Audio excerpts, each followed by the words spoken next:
শীতকাল মানেই chocolate, cookies, cake আর brownies. চলুন আজ আপনাদের সাথে একটা এগলেস ব্রাউনির রেসিপি শেয়ার করি। চলুন রেসিপিটা স্টার্ট করি তাহলে।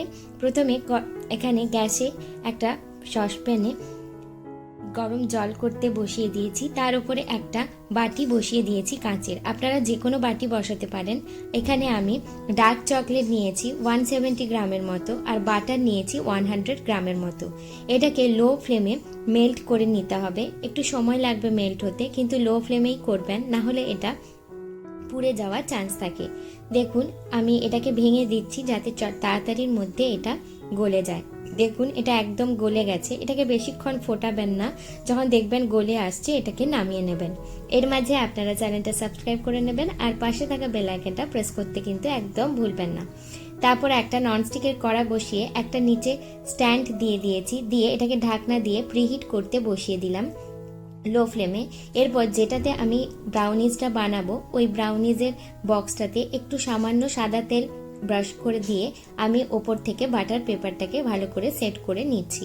আপনারা অয়েলটা নাও দিতে পারেন, কিন্তু অয়েলটা দিলে বাটার পেপারটা খুব ভালোভাবে এটাতে বসে যায়, এবং ওপর থেকেও একটু অয়েল দিয়ে দিলে তাহলে বাটার পেপারটা উঠে আসে না, এবং কেকটার থেকে যখন বাটার পেপারটা আপনি আলাদা করবেন ওটাও খুব ভালোভাবে আলাদা হয়ে যায়।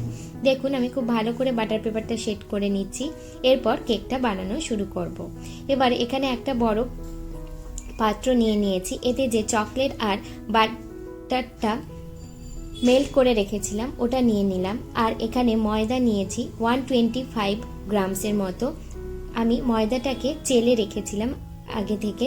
এটাকে ওটার সাথে ভালো করে মিক্স করে নেব। আর এখানে আমি চিনিটাকে ভালো করে গুঁড়ো করে রেখেছি 320 গ্রামের মতো। 320 গ্রাম মানে 1.5 কাপ সুগার আমি দিয়েছি। আমি কিছুটা সুগার দিয়েছি, পুরোটা একসাথে দেইনি, কিছুটা দিয়ে করব। আর এখানে আমি দই দিয়েছি, এটা টক দই। এখানে একটা পুরো কাপের মতো আমি টক দই দিয়েছি। এখানে আমি নর্মাল যে চায়ের কাপ সেই কাপের হিসেবে আমি আপনাদেরকে বলছি, আপনারা আপনাদের যে কোনো একটা নির্দিষ্ট কাপের মাপে করবেন। দেখুন আমি কিছুটা দই দিয়ে ভালো করে ফাটিয়ে নিয়ে আবার কিছুটা চিনি দিয়ে আবার এটাকে ফেটিয়ে নিচ্ছি। এরপর আমি এখানে বেকিং পাউডার দিয়ে দিলাম 1 টেবিল স্পুনের মতো, আর কোকো পাউডার দিয়ে দিলাম 3 টেবিল স্পুনের মতো। দিয়ে এটাকেও খুব ভালো করে আমাদেরকে মিশিয়ে নিতে হবে। রেসিপিটা কেমন লাগলো আমাকে কমেন্টে জানাতে ভুলবেন না। ব্রাউনিজ যেহেতু আপনারা বিভিন্ন ধরনের ড্রাই ফ্রুটস দিয়েও খেতে পারেন, এতে আপনারা চাইলে ড্রাই ফ্রুটসও দিতে পারেন। আমি এখানে ড্রাই ফ্রুটস দেইনি, এখানে প্লেন ব্রাউনিজটাই বানিয়েছি।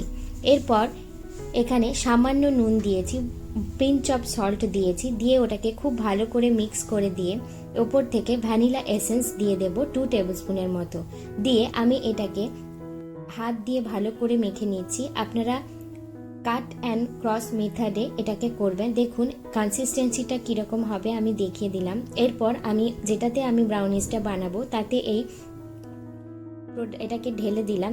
ঢেলে দিয়ে এটাকে খুব ভালো করে এটাকে ওপর থেকে সমান করে দিতে হবে। যত সুন্দর করে সমান করে দেবেন, যখন এটা তৈরি হয়ে বেরোবে তখন এটা খুব সুন্দরভাবে ওপরটা দেখতে লাগবে। এরপর দেখুন এটাকে হয়ে গেছে। এরপর আমি যে আগে থেকে প্রিহিট করে রেখেছিলাম যে কড়াইটাতে ওটায় বসিয়ে দেব। ওই কড়াইটাতে বসিয়ে দেব। এটা কিন্তু একদম লো ফ্লেমে করতে হবে, আপনারা একদমই মিডিয়াম টু হাই ফ্লেমে দেবেন না, লো ফ্লেমে দেবেন। এখানে আমি একটা কড়াতে বসালাম, এটাতে যেহেতু আমার অসুবিধে হচ্ছে তাই আমি চেঞ্জ করে আবার প্রিহিট করে আরেকটা কড়াতে বসিয়েছিলাম।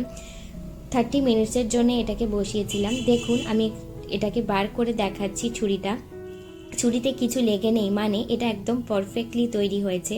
আমি এটাকে আপনাদের সামনেই বের করে দেখাচ্ছি এটা কেমন হয়েছে। দেখুন বাটার পেপারটা কতটা সুন্দরভাবে উঠে এসছে, মানে কেকটা খুব ভালোভাবেই তৈরি হয়ে গেছে, মানে ব্রাউনিজটা খুব ভালোভাবেই তৈরি হয়ে গেছে। এবার আমি এটাকে পিস করে কেটে নেব। আপনারা এটা ঠান্ডা হওয়ার পর কাটবেন। আমি এখানে আপনাদের দেখানোর জন্য গরম অবস্থাতেই কেটেছি, তাই ফেটে আসছিল, তাই ঠান্ডা হয়ে যাওয়ার পর কাটলে এটা খুব সুন্দরভাবে উঠে আসবে। দেখুন এটা একদম স্মুথভাবে বেরিয়ে এসছে, এবং এটা কতটা সফট হয়েছে আমি আপনাদেরকে দেখাচ্ছি। খুবই সফট হয়েছিল। আপনারা বাড়িতে বানিয়ে দেখবেন, কেমন হলো কমেন্টে জানাবেন।